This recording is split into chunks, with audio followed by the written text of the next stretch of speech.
Avant de commencer ce tuto, n'hésitez pas à vous abonner, à liker et à commenter, mais aussi à activer la cloche pour recevoir une notification dès la sortie des prochaines vidéos.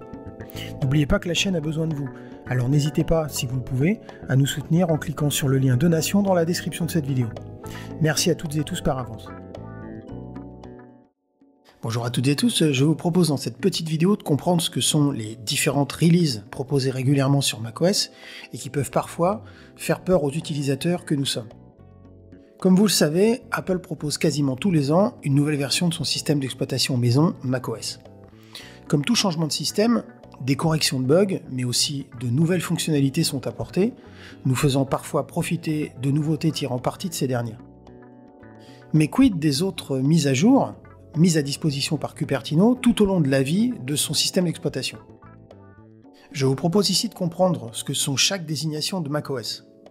Comme vous le savez certainement, chaque release est accompagnée, en plus de son nom générique, comme Catalina, Big Sur, Monterey, Ventura, etc., d'une numérotation bien particulière et qui permettra de savoir s'il s'agit d'une mise à jour majeure ou d'une mise à jour mineure.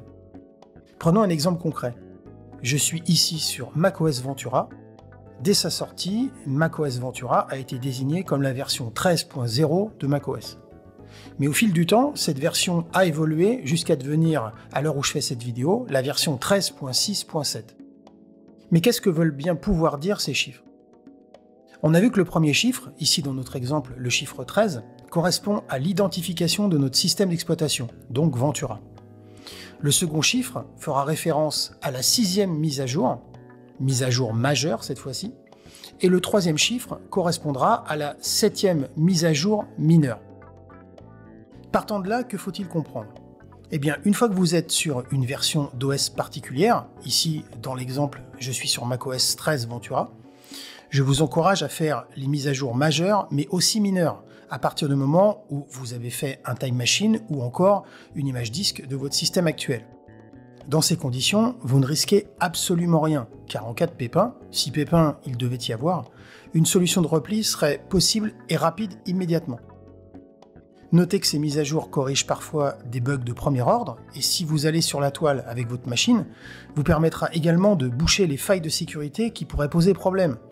On parle de vol de données perso ou bancaires, de codes d'accès, etc., etc., récupérés sur des machines qui, elles, ne sont pas ou très peu mises à jour. Alors, en conclusion, si vous êtes sur un système macOS, peu importe la version, et que vous avez un Time Machine à jour et ou une image disque de votre système, eh bien installez au moins les mises à jour majeures et mineures. Vous pourrez les retrouver en allant dans le menu Pomme, puis dans Réglages système, puis en cliquant sur Général, mise à jour logiciel. Vous profiterez ainsi d'une plus grande stabilité, mais aussi d'un système plus sûr, ce qui n'est pas du luxe quand on sait que les machines Apple sont elles aussi exposées à des menaces, comme des virus, des malwares, et je ne sais quoi encore. Voilà pour cette petite vidéo, j'espère qu'elle vous aura plu, et je vous dis à très bientôt pour une nouvelle vidéo.